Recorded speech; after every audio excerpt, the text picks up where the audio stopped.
이런 사람이 되기를 위해서 기도합시다 라는 제목으로 말씀 증거하도록 하겠습니다. 제가 우리 부목사님들이 금요 기도에 인도할 때 저 뒤에서 제가 기도자로, 예배자로 너무 은혜를 많이 받았어요. 그래서 우리 부목사님들과 격주로 금요 기도를 좀 인도했으면 좋겠다, 그 생각이 장로님들과 함께 나누었습니다. 그래서 오늘은 제가 하고, 또 다음 주는 우리 부목사님이었어요. 또 그 다음 주 제가 하고, 여러 우리 부목사님들도 다 영적인 개성이 있어서 기도를 인도하는 방식이 다 다르시더라고요. 그래서 저도 개인적으로 기도하는 자리에 있어서 재충전이 되는 시간이어서 저 개인적으로도 굉장히 유익한 시간이 되었습니다.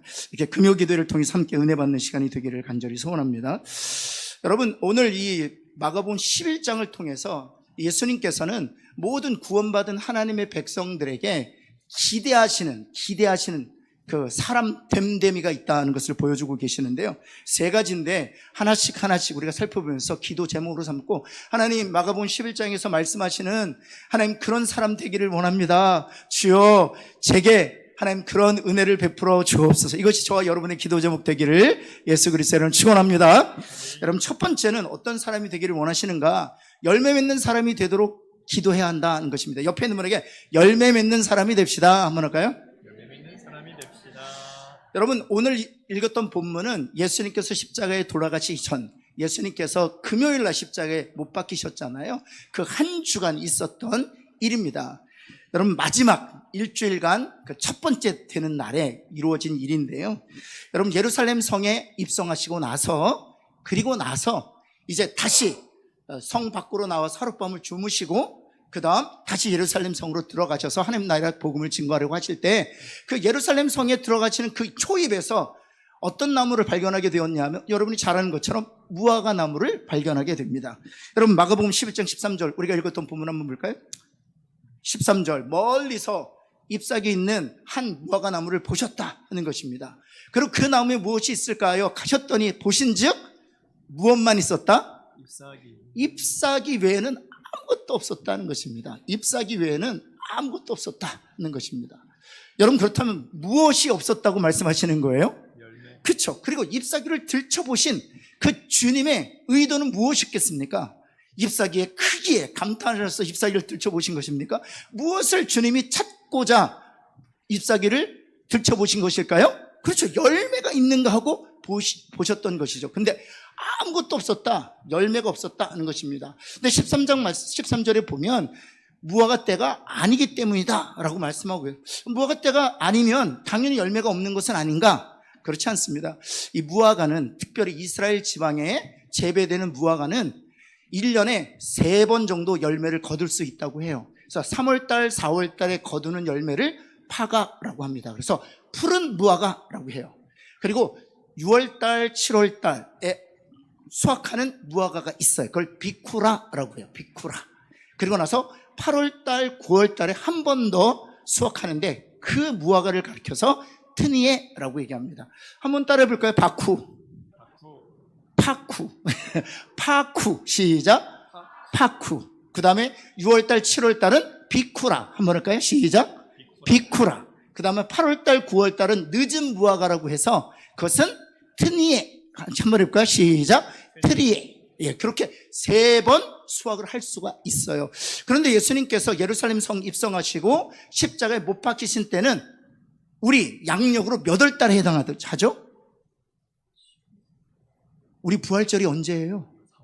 성금요일이 언제예요? 그렇죠. 4월 달이에요. 4월 달. 그래서 3월 달 말과 4월 달 중순에 걸치는 시간들이거든요. 왜냐하면 유대인들은 우리와 같이 양력을 사용하지 않았습니다. 음력을 사용했기 때문에 우리와 약간 시차가 있어요. 그래서 올해 같은 경우에도 부활절을 굉장히 일찍이 우리가 이루었죠. 왜냐하면 히브리인 그 음력을 따라서 행하기 때문에 그렇습니다. 그래서 3월달 말에서 4월달 중순 정도 주님께서 무화과 잎을 열어보신 것입니다. 그렇다면 주님이 어떤 열매를 기대하시고 잎사귀를 들춰보신 거예요? 파가, 비쿠의 트니에 중에 어떤 열매? 파가예요. 아직 익지 않는 푸른 무화과 열매가 있는가 보시고 잎사귀를 들추셨다는 것입니다. 그림 2개 하나 보여드리겠습니다. 여러분 잊지 않도록 특별히 파가하고 비쿠라만 보여드릴게요. 이게 파가입니다. 푸른 푸른 무화과. 여러분, 무화과 드실 때 이런 무화과 보신 적 없잖아요. 그렇죠? 이제 비쿠라 보겠습니다. 그 다음은 비쿠라입니다. 우리가 흔히 보는 비쿠라입니다. 이제 마지막 티니에 보여드릴게요. 티니에는 바로 이렇게 쭉 갈라진 채. 여러분, 세 가지 중에 어떤 거 드시고 싶으세요? 그런데 재밌는 건 이 파가는 가난한 사람들에게 제공되는 과일이었어요. 이 비쿠라나 티니에는 좀 소득이 있는 사람들이 즐겨 찾던 무화과인 반면 이 파가는 정말 가진 거 없는 이들에게 제공되는 것이었습니다. 그래서 더 의미가 있어요. 잎사귀는 무성해요. 화려해요. 그런데 들춰보니까 가난한 이들에게 조차 줄 수 있는 파가조차 없었던 것이죠. 그것은 바로 무엇을 상징하는 것이었습니까? 이스라엘 사람들이 그랬다 하는 것입니다. 하나님의 백성이라고 특별히 선민이라고 자처했던 그들의 모습이 그러했다는 것입니다. 주님이 예루살렘 성에 들어가기 전 만났던 무화과처럼 잎사귀는 화려해요. 모든 사람들이 그 잎사귀의 크기에 감탄할 정도예요. 그러나 가난한 사람들에게조차 줄 수 있는 파가조차도 없었다. 비콘이나 트니에는 고사하고 파가조차도 없었다는 사실입니다. 여러분, 그것을 15절과 17절에서 예수님께서 이렇게 지적하고 계시는 것이죠. 이제 예루살렘 성에 들어가셨습니다. 거기에 무엇이 있었어요? 성전이 있었습니다. 성전은요, 잎사귀처럼 화려했습니다. 여러분, 금으로 장식되어 있었고요, 하얀 대리석이 사람들의 눈길을 끌었고요. 뿐만 아니죠, 여러분, 성소에 들어가면 양쪽 앞에 금으로 만든 등대와 분향단과 진설병상으로 인하여 으리으리했어요. 여러분, 뿐만 아니라 행각은 32개의 행각이 있어서 그 높이를 가늠할 수가 없었습니다. 그래서 성전 자체는 너무나도 화려한 잎사귀와 다름이 없었습니다. 그러나 그들에게 열매가 있었다고요? 열매가 없었다고요. 그런 화려한 성전에 비해 그들은 그 성전을 자신의 욕심을 채우는 상업적 수단으로 전락시켰다는 것이죠. 그래서 여러분 15절 말씀 한번 다시 볼까요? 성전이 나오지만 돈 바꾸는 자들, 그리고 비둘기 파는 자들이 등장하는 것입니다. 열매가 없다는 것을 의미하는 것이죠. 뿐만 아니라 17절 말씀도 마찬가지입니다. 17절, 여러분, 만민이 기도하는 집이었어요. 예루살렘 성전은 정말 만민이, 온 열방의 사람들이 나와 하나님 앞에 기도하는 집이었습니다. 그런데 그렇게 잎사귀는 하나님의 집으로 열방에 있는 사람들이 나와 예수님의 하나님의 이름을 부르며 기도했지만 실제로 그 내용은 무엇이었다는 것입니까? 강도의 소굴이었다는 거죠. 이것을 통해서 오늘을 사는 우리 그리스도인들이 경고하시는 것이 있습니다. 우리는 잎사귀가 화려한 그러나 가난한 자들에게 줄 수조차 파가조차도 없는 그런 열매 없는 사람들이 아닌가 하는 것입니다. 우리 교회는 겉으로는 화려해요. 많은 성도들이 출석해요. 수많은 성가대들이 1부, 2부, 3부 올겐 반주에 맞춰서 멋진 찬양을 합니다. 잘 훈련되고 준비된 찬양팀이 앞에 서서 찬양을 인도합니다. 여러분, 해마다 수많은 새가족들이 주님이 보내주셔서 교회 예배당을 가득 메웁니다. 여러분, 그것을 가리켜서 하나님께서는 말씀하시는 화려한 잎사귀라는 거예요. 진정한 그 잎사귀를 보시고 열매가 있는지, 잎사귀가 있다면 반드시 열매가 있을 거니까 그래서 잎사귀를 들춰보시는 거예요. 그 잎사귀를 들춰보니 열매가 없다고 말씀하시는 것입니다. 그래서 첫 번째 이 말씀을 통해서 우리에게 요청하시는 것은 진정한 열매 맺는 사람이 되어야 한다는 것입니다. 사랑하는 성도 여러분, 화려한 잎사귀로 우리의 신앙을 자랑한 자가 아니라 진정한 열매, 정말 예수 그리스도를 닮아가는 그런 아름다운 성품과 아름다운 헌신이라는 그런 진정한 참된 열매가 우리 가운데 맺혀지기를 예수 그리스도의 이름으로 다시 한번 축원합니다. 여러분, 두 번째 우리가 기도해야 될 제목이 있다면 바로 믿음의 사람이 되도록 기도해야 한다는 사실입니다. 여러분, 이 무화과 나무 사건이 다 된 일을 보고 베드로가 그 무화과를 보면서 주님이 말씀하셨던 게 생각이 난 거예요. 여러분, 마가복음 11장 21절 말씀 한번 볼까요? 한번 같이 한번 읽겠습니다. 시작. 베드로가 생각이 나서 여짜오되 라피오 보소서, 저주하신 무화과가 이렇게 무화과 말라버린 그 무화과를 보면서 주님이 말씀하신 것처럼 저주한 무화과가 말랐어요 하는 것은 말릴 것을 이미 확신한 전제로 말하는 것일까? 그럴 줄 모르고 그 무화과 나무를 보고 놀래서 말하는 것일까요?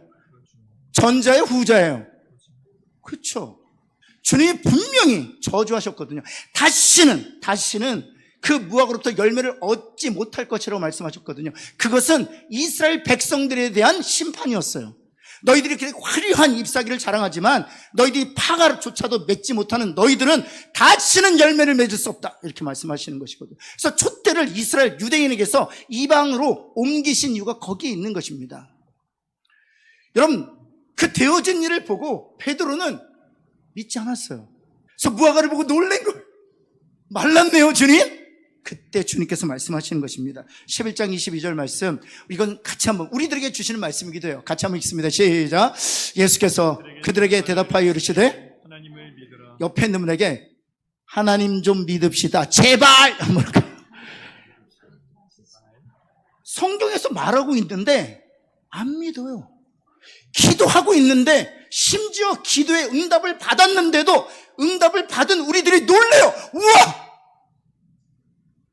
그럼 무엇을 의미하는 것입니까? 우리가 하나님 앞에 부르짖어 간구하여 기도할 때 응답받을 것을 믿지 않는 거예요. 확신하지 않는 거예요. 우와! 응답받고 제가 놀라는 거예요. 바로 베드로가 그래서 주님이 권면을 하나님을 믿어라 말씀하시는 거예요. 그리고 나서 무엇이라고 말씀하십니까? 23절 말씀. 무엇이라고? 노란색으로 할례 때 한번 같이 읽겠습니다. 시작. 마음에 의심하지 아니하면 그대로, 마음에 의심하지 않으면 그대로 된다 말씀하시는 것입니다. 여러분, 그럼에도 불구하고 베드로는 의심했잖아요. 근데 그대로 됐어요. 무화과가 말랐어요. 그럼 베드로 때문에 무화과가 마른 것입니까? 주님 때문에 무화과가 마른 것입니까? 그렇죠. 베드로의 불신앙에도 불구하고 무화과가 마른 것이 아니에요. 주님이 믿음으로 선포했기 때문에 무화과가 마른 것이죠. 그래서 주님이 마음에 의심하지 않은, 나와 같이 마음에 의심하지 않으면 그대로 된다고 말씀하시는 거예요. 내가 하나님을 믿는 것처럼 베드로 너도 하나님을 믿으렴라고 말씀하시는 것이죠. 11장 24절에도 동일한 얘기를 하고 계세요. 기도하고 구하는 것은 어떻게 하라? 받은 줄로. 그렇죠. 오늘 기도한 것은 받은 줄로 믿으시기를 예수 그리스도로 축원합니다. 아멘. 그리고 받은 줄로 믿으면 그대로 어찌 된다? 되리라는 거예요. 여러분, 우리의 믿음 때문에 되는 게 아니에요. 이 믿음은 하나님과 우리를 연합시키는 도구라고 했어요. 믿음으로 말미암아 하나님의 능력과 우리 자신이 일치됨으로 그 일치됨 안에서 하나님의 능력이 우리 안에 쏟아져 들어오는 것이죠. 우리의 믿음이 그 일을 발생시키는 것이 아니에요. 그 일을 발생시키시는 분은 하나님이세요. 하나님의 능력이 우리의 문제를 치유하실 줄을 믿습니다. 하나님의 능력이 우리의 문제를 해결하실 줄을 믿습니다. 우리에게 믿음이 필요한 것은 그 하나님의 능력과 우리 자신을 일치시키는 거예요. 그것 하라 말씀하시는 것입니다. 여러분, 야고보서 1장 6절에 하나님께서 야고보 사도를 통해서 이렇게 말씀하지 않았습니까? 우리 한번 같이 한번 읽어볼까요? 시작. 오직 조금도 의심하시, 옆에 있는 분에게 조금도 의심하지 맙시다. 한번 할까요? 그래서 여러분, 백부장이 하인이 병들어 죽게 되었을 때 사람을 보내잖아요. 사랑하는 종이 병들어 죽게 되었나이다. 주님 오셔서 내 사랑하는 종을 고쳐주옵소서. 그 말씀을 듣고 주님 백부장 집으로 나섰을 때 백부장이 사람을 다시 보내요. 말씀만 하시면 어떻게 된다고요? 하인이 나으리라. 내가 이만한 믿음을 이스라엘 중에서 찾아보지 못했다. 여러분, 이것을 통해서 주님이 우리에게 들려주신 메시지가 무엇입니까? 믿으면 그대로 된다는 거예요.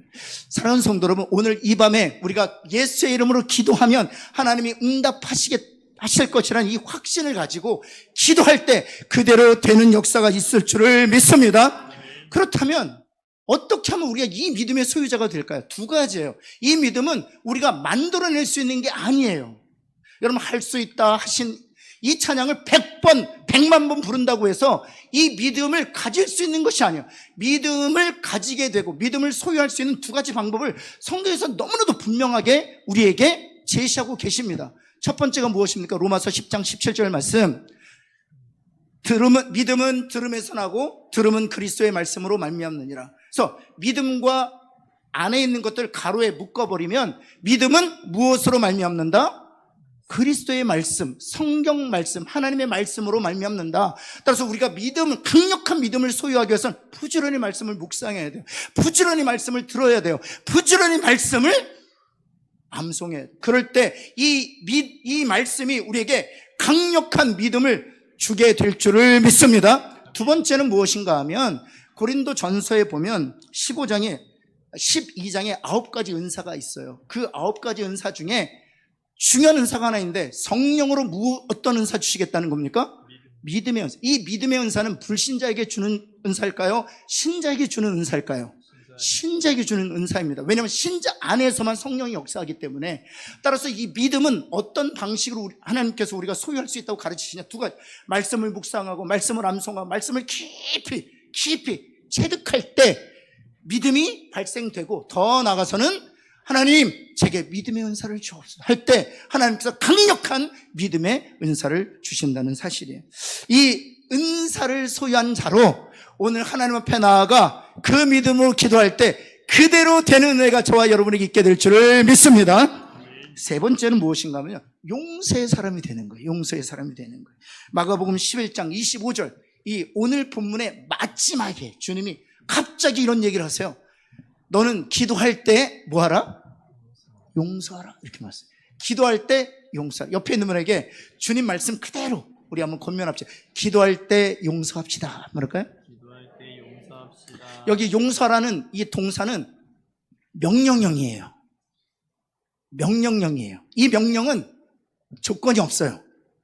그냥 우리가 순종해야 되는 것입니다. 주로 부모님이 자녀에게 명령하면 그 명령은 좋은 것일까요? 나쁜 것일까요? 우린 부모이니까 대부분 좋은 것을 하라고 명령하죠. 성경 읽어라, 찬송해라, 기도해라. 다 좋은 일이에요.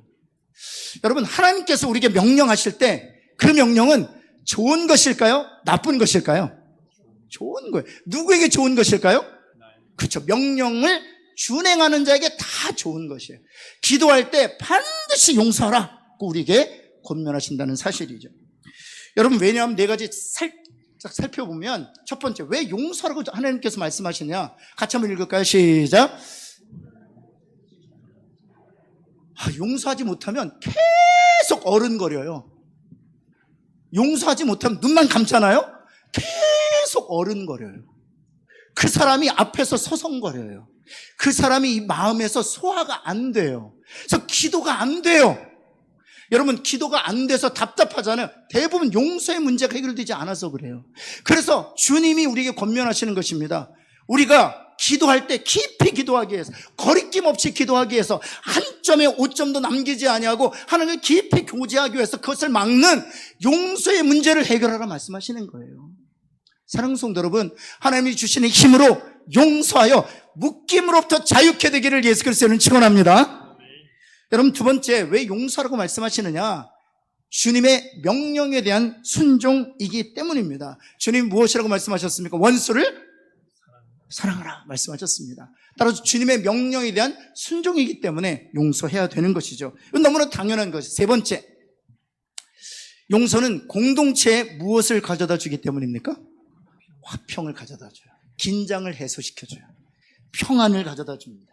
옆에 있는 분에게 말이지만 한번 이렇게 얘기해볼, 용서합니다. 여러분, 정말 아직도 용서가 안 되는 분들이 있으실 거예요. 하나님, 저로 하여금 용서하게 하여 주옵소서. 용서하고 싶습니다.